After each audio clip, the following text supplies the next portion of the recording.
ऐसा नहीं क्या टिकट कट के इसलिए समाजवादी छोड़ दी कि मैं पंडित मनमोहन जागामा, मेरा परिवार, मेरा रिश्तेदार, मेरा खानदान खून का एक एक कतरा उनके लिए ऋणी रहेगा जो उन्होंने हम पे एहसान किया। कोई भी व्यक्ति अगर ओवैसी साहब को मुसलमानों की पार्टी कह रहा है तो आप समझ ले कि वो देश का दुश्मन है। अगर आगे जमीन खिसक रही है, हाथ कंगन को अर्जी क्या, पढ़े लिखे को फारसी। बारिश हो रही है तो पतंग कहीं गिली तो नहीं हो जाएगी। आएंगे जिताने आए जो लोगों को डराया कि अरे भाजपा जीत जाएगा, अरे भाजपा जीत जाएगा। बिहार से यहाँ पे आए, कैसा देखते हैं, कैसा सफर रहा आपका यहाँ से यहाँ तक? नमस्कार, आदाब, आप देख रहे हैं एमजे खबर और मैं आपके साथ जुनैद अंसारी। और आपको बता दें कि मैं जहां मौजूद हूं ये साहिबाबाद विधानसभा क्षेत्र है और इसको जो है उत्तर प्रदेश का सबसे बड़ा विधानसभा क्षेत्र कहा जाता है। और इस क्षेत्र में सबसे बड़ी बात है जो असदुद्दीन ओवैसी की जो पार्टी है, जिसको लगातार कहा जाता है कि मुस्लिमों का पार्टी है, मुस्लिमों के लिए काम करती है। तो आज जो है प्रत्याशी जिसकी चर्चा भी काफ़ी है, पंडित मनमोहन जागामा हमारे साथ हैं। जी बहुत बहुत धन्यवाद आपका। फिर से वही सवाल है, अपवाद क्या अपवाद? अपवाद क्या है ये बताएं आप। अपवाद है क्या? क्या ये हिंदुस्तान नहीं है? क्या ये देश बाबा भीमराव अंबेडकर के संविधान से नहीं चलता है? क्या ये आरएसएस के संविधान से देश चलने वाला देश है हमारा? ये मैं आपसे पूछना चाहता हूँ। कोई भी व्यक्ति अगर ओवैसी साहब को मुसलमानों की पार्टी कह रहा है तो आप समझ ले कि वो देश का दुश्मन है। सभी लोग कह रहे हैं। सभी लोग कौन है? वो लोग हैं जो मक्कार हैं, जो मक्कार हैं, जो झूठे हैं, जो जनता का, वो लोग हैं जो मक्कार हैं, जो मक्कार हैं, जो झूठे हैं, जो जनता का वोट लेकर जनता पे जुल्म करते हैं। और बाद में जब उन्हें पता चला कि एक सच्चा सिपाही जो देश हित में गरीब, मजलूम, किसान, दलित, शोषित, वंचितों की आवाज को अपनी आवाज बनाने वाला एक नेता, हम सबका महबूब और बैरिस्टर ओवैसी साहब जब निकले हैं तो उनसे उनका जमीन खिसकता हुआ नजर आ रहा, इसलिए मुसलमानों की पार्टी कहने का काम। अगर आगे जमीन खिसक रही है किसकी? दूसरे पे बच्चे पार्टी होगी। हर उन मक्कारों की जमीन खिसकती नजर आ रही है जो लोगों को धोखा देकर, लोगों से झूठ बोलकर वोट तो ले लिया लेकिन लोगों को अधिकार नहीं दिया। वैसे जी ये किसी और पार्टी को जिताने का काम करेंगे, भारतीय जनता पार्टी को? हम जीतेंगे नहीं कहा, हम जीतने ना आए हैं, वो अपना वजूद बचाएं। जो अब तक जनता को ठगने का काम किए हैं वो अब हम जो है जनता की लड़ाई और जनता की आवाज बन करके जनता के बीच आएंगे, जिताने आए हैं, जीतने आए हैं, जीतेंगे और एमआईएम का झंडा लखनऊ के असेंबली में लहराएंगे। बारिश हो रही है तो पतंग कहीं गिली तो नहीं हो जाएगी? ये रहमत है ऊपर वालों का। ऊपर वाला भी कह रहा है कि ये बारिश जो है बच्चे तुम लोगों के जीवन में खुशहाली लाने वाला है, क्योंकि हैदराबाद से तुम्हारा सिपाही, तुम्हारा रहनुमा तुम्हारे दर्द को हरने आ चुका है। क्योंकि साइकिल टाइट हो चुका, नल में पानी बहुत भर चुका है। और जो टाइट होने दीजिए, पानी भरने दीजिए, उस सबसे कोई फर्क नहीं पड़ने वाला है। आज भी लोग गंगा जल पानी पीने के लिए यहाँ के लोग तरस रहे हैं। अगर दिल्ली ना होता और पैसे लोगों के पॉकेट में ना होते तो यहीं का खारा पानी पी पी के रोज मर रहे होते। पानी की व्यवस्था नहीं है क्या इस इलाके में? पूछ लीजिए, जनता से पूछिए, आप जनता से पूछिए, हम क्या बोलेंगे? हाथ कंगन को अर्जी क्या, पढ़े लिखे को फारसी क्या? आप इनसे पूछिए, इनसे पूछिए क्या इन्हें पानी मिल रहा है तो बताएंगे। और क्या लग रहा है, और क्या क्या मुद्दे होंगे आपके यहाँ के साहिबाबाद के? साहिबाबाद की प्रमुख मुद्दा और साहिबाबाद के जनता से मेरा अपील कि मेरे साहिबाबाद वासियों, 3 बार आपके साहिबाबाद विधानसभा ने आपने अपने वोटों से विधायक बनाया जब से साहिबाबाद बनी है। हर बार साहिबाबाद की जनता को उन विधायकों ने ये सपना दिखाया कि आप मुझे जिताओ, मैं आपको सरकारी अस्पताल दूंगा, लेकिन अब तक किसी भी उम्मीदवार ने नहीं दिया। लेकिन मैं शपथ लेता हूं आपके चैनल के माध्यम से, अगर जनता ने ताकत दी मुझे तो मैं सबसे पहले सरकारी अस्पताल देने का काम करूंगा, और अगर न दे सका तो दोबारा वोट मांगने नहीं आऊंगा। जुमला तो नहीं होगा ये? जुमला देना काम उनका है, मेरा नहीं। ओवैसी साहब का सिपाही जुमला नहीं देता, और इसका प्रमाण है कि ओवैसी साहब जो कहते हैं कि मैं गरीबों की मदद करता हूँ, गरीबों की आवाज हूँ, और उन्होंने एक गरीब को साहिबाबाद विधानसभा से चुनाव लड़ाने का काम किया। अब तो गठबंधन भी हो गया दो और पार्टियों से। खुशी की बात है, लहर है हमारी, सरकार हम बनाने जा रहे हैं, सरकार हम बनाने जा रहे हैं साहब। खेल बिगाड़ने आए हैं यूपी में, खेल बनाने आए हैं, खेल बनाने आए हैं उन लोगों का जिन लोगों का भविष्य खराब करने का काम पूर्ववर्ती सरकार और वर्तमान की सरकार ने किया है। उन सब का भविष्य बेहतर करने की सोच के साथ ओवैसी साहब और उनका सिपाही मैदान में आया है। कुछ लोग ये कह रहे हैं कि खेल बिगाड़ने आ जाते हैं। बिहार में सबसे बड़ा आता है, बिहार के आप रहने वाले हैं और बिहार में खेल बिगाड़ने के आरोप है। अब बिहार में जो जीते वो कौन जिताया? भाजपा जिताया हमको कि राजद जिताया, ये बता दीजिए हमको।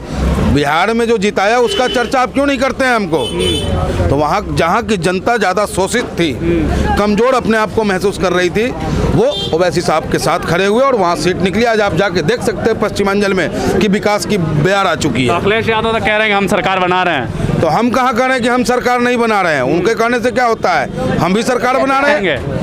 देखिए योगी बाबा को तो कहना क्या है हमको। अब्बा जान याद आ गए फिर उनको? अरे उनको जो भी जान याद आए, हम हिंदुस्तान में रहते हैं। अब्बा जान भी मेरा है, पिताजी भी मेरे हैं, भाईजान भी मेरा है। उसके हम उनके जैसे कंट्रोवर्सी की राजनीति नहीं करते हैं। वो 80% और 20% की बात करते हैं और ओवैसी साहब पूरे 100% की बात करते हैं। ओवैसी साहब कहते हैं पूरा हिंदुस्तान मेरा है, हिंदुस्तान का हर कोना मेरा है। हिंदुस्तान के किसी भी व्यक्ति को अगर दर्द होता है तो उस दर्द का आंसू ओवैसी साहब अपनी आंखों से आरोप तो लगते हैं। आरोप लगाना लोगों का काम है। जब भाषण देते हैं लोग, ये वो लोग करते हैं जो बाबा भीमराव अंबेडकर के संविधान पे विश्वास नहीं करते हैं। लेकिन हम लोग बाबा साहब के लिखे संविधान पे आस्था रखते हैं और उन्हीं के मार्ग पर चल करके उन्हीं के बताए अधिकारों पे हम लोगों को अधिकार दिलाने के लिए घर से निकले हैं। लोग हमें बदनाम भी करते हैं। लेके बैठे यहाँ पे, आप इसी पानी की बात कर रहे थे अभी कुछ देर पहले। अभी पानी भी कहाँ का है पता है? दिल्ली का है पानी। यहाँ का पानी है भाई जी? नहीं, दिल्ली का पानी है। दिल्ली का पानी है, दिल्ली का। बाबा जी तो घंटा दे रहे हैं, घंटा बजा रहे हैं। घंटा दे रहे हैं, घंटा बजा रहे हैं। कह तो ना रिकॉर्ड तोड़ेंगे 35 साल का। हाँ, रिकॉर्ड टूटेगा। ऐसा रिकॉर्ड टूटेगा कि जितने मक्कार लोग थे, अब देखे नहीं कि 5 साल कोई लोग कहीं राज करता है, जब चुनाव आता है तो फिर छलांग लगा देता है। तो उन सब का छलांग जो है जनता नाप रही है। अच्छा, क्या करेगी जनता छलांग का नाप के? जनता के पास अंगूठा में ताकत है। बाबा भीमराव ने जो ताकत दिया उस अंगूठे से पतंग का बटन दबाएंगे ये लोग और एकदम से जो है साहिबाबाद से लेकर के और गाजीपुर तक, दिल्ली के इस कोने से, यूपी के इस कोने से लेकर और गाजीपुर तक पतंग ही पतंग आपको नजर आएंगे। अगर बारिश जो हो रही है उसका क्या होगा फिर? रहमत ना है साहब, अभी बारिश तो आनंद देगा। फसल बढ़िया होगा, गेहूं का फसल बहुत बेहतर होगा। हम सब की खुशहाली का राज। और हिंदू धर्म में कहा गया कि जब कोई शुभ कार्य करने चलो आप और अगर बारिश हो जाए तो समझो कि भगवान आप पे कृपा कर रहा है। क्या कहेंगे पिछली पार्टी के बारे में, क्या कहेंगे आप? देखिए, जो झूठे हैं, मक्कार हैं, उनके बारे में मैं कुछ नहीं कहूँगा। जो कहेगी जनता कहेगा, जनता उसको अपने वोट से उसे जवाब देने का काम करेगा। अच्छा, एक सवाल है, पानी का क्या कह रहे थे अब तक? भाई साहब, यहाँ पानी बीजेपी ने जो पानी आ रहा है ना लोगों से मट्टी आ रही है। यहाँ की जनता बड़ी परेशान है पानी के लिए और लोगों ने इसी मारे सोचा हमें साफ पानी चाहिए और इसीलिए हमने पतंग को हमने जिताना है यहाँ से, क्योंकि पानी हमें मिलेगा। समाजवादी को क्या करेंगे? नहीं, समाजवादी ने खाली जुमले दिए हैं हमें, हमारा आज तक कोई सहयोग नहीं करा। भारतीय जनता पार्टी ने कितना काम किया? भारतीय जनता पार्टी ने यहाँ कोई काम नहीं किया, क्योंकि पानी की समस्या है, यहाँ पे हॉस्पिटल की समस्या है, कोई काम नहीं किया है। अब हमारे गामा जी ने एक वादा करा है, ये हमें पानी भी देंगे और यहाँ पे हॉस्पिटल भी देंगे, इसीलिए यहाँ की पूरी राजीव कॉलोनी। नहीं, आप जिससे बात कर रहे हो ये ओवैसी साहब का सिपाही है और जो ओवैसी साहब हमारे नेता है उनके बारे में अगर आप पढ़ेंगे, उनके आइडियोलॉजी को पढ़ेंगे, उनके पास कुदरत ने कोई कमी नहीं दी है। अगर वो चाहें तो हैदराबाद में जन्नत को उतार सकते हैं। बहुत बड़ी बात कह रहे हैं। लेकिन पूरे हिंदुस्तान की खाक छान रहे हैं। क्यों? वजह है कि वो उनके अंदर इंसानियत है। भाजपा को जिताने के लिए आते हैं, उनके दिल में रहम है। जो अधिकार 70 सालों में लोगों को मिलना चाहिए था वो अधिकार इन लोगों ने नहीं दिया। वो अधिकार दिलाने के लिए निकले हैं। होता है, कुछ लोग कहते हैं कि वैसे सब आते हैं तो समाजवादी की बुराई करते हैं, कांग्रेस की बुराई करते हैं, लेकिन भाजपा की बुराई नहीं करते। अब क्या चाहते हैं हमसे आप कि हम योगी जी को गाली बोले हैं, मोदी जी को गाली दे? अरे संविधान के तहत ना हम बात करेंगे। योगी जी की जो गलती है, भाजपा की जो गलती है, भाजपा ने किया क्या है? भाजपा ने सिर्फ भावना को भड़काया। भाजपा ने जो है धर्म की आड़ में लेकर के 20% 80% की बात कर रहा है।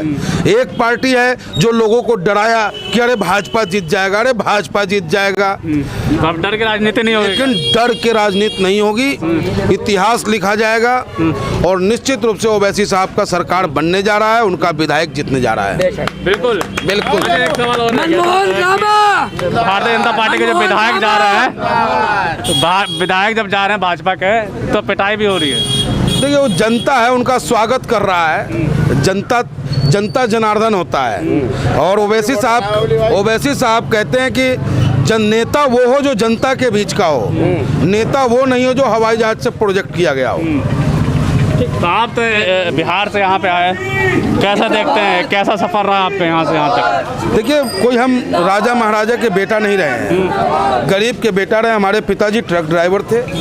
गाज़ियाबाद में हम रोटी कमाने आए थे। गाज़ियाबाद की धरती को प्रणाम करता हूँ मैं, और यहाँ की जनता को भी। जब पेट मेरा भरा तो हमने सोचा समाज की राजनीति करें, समाज की सेवा करें। समाजवादी में चले गए, और समाजवादी में ये सोच करके गए हम कि समाजवादी ये कहता है कि भाई अंतिम पैदान में बैठे चेहरे के व्यक्ति पे मुस्कान आए। समाजवादी कहता है कि अंधियारी सुरंग में हम प्रकाश पहुंचाए। लेकिन जब समाजवादी पूंजीवादी हो गई, जब समाजवादी पूंजीवादी हो गई, समाजवादी जब उद्योगपतियों की गोद में बैठने लगा, तो मैंने सोचा कि भाई जब उद्योगपति और पूंजीपति विधानसभा और लोकसभा में बैठेगा तो निश्चित रूप से आप मान ले कि वह गरीब, किसान, मजदूर, छात्रों का अधिकारों का हनन करेगा। और हमें चाहिए, हम संघर्ष करने वाले लोग हैं, हम अधिकार दिलाने की लड़ाई लड़ते हैं, हम अधिकार दिलाने का काम करेंगे और ओवैसी साहब के हाथों को मजबूत करेंगे। ऐसा नहीं कहना टिकट कट गया इसलिए समाजवादी छोड़ दिया। हम जो हर वो व्यक्ति समाजवादी है जो दूसरों की मदद करना चाहता है। हर वो व्यक्ति समाजवादी है जो दूसरे के दर्द को अपना दर्द समझता है। लेकिन जब समाजवाद के नाम पर आप स्वार्थवाद की ओर चले जाओ तो वो समाजवादी नहीं हो सकता। और हम स्वार्थी नहीं है, हमें टिकट की लालच नहीं है। टिकट ओवैसी साहब ने दी, ओवैसी साहब का धन्यवाद। ओवैसी साहब को आपके माध्यम से मैं आश्वस्त करना चाहता हूं कि मैं पंडित मनमोहन जागामा, मेरा परिवार, मेरा रिश्तेदार, मेरा खानदान, खून का एक एक कतरा उनके लिए ऋणी रहेगा जो उन्होंने हम पे एहसान किया है। चुनाव लड़ना मेरा मकसद नहीं था, मेरा मकसद तो इन आवाम की आवाज़ को बुलंद करना है। और आप जानते हो मेरा संघर्ष करने का तरीका और राजनीति करने का तरीका। बिल्कुल, बहुत बहुत धन्यवाद आपका। बिल्कुल साफ तौर पे जो है पंडित मनमोहन जागामा हमारे साथ थे और साफ तौर पे ये कह रहे हैं कि जो हमारी जो राजनीति है, जो समाज की सेवा करने आए और हम जो है अब जनता की सेवा करते हुए जो है यूपी में बदलाव लेकर आएंगे और पतंग जो है लहराएंगे। लेकिन पतंग लहराएगी या साइकिल चलेगी या कमल खिलेगा, ये तो आने वाला वक्त ही बताएगा।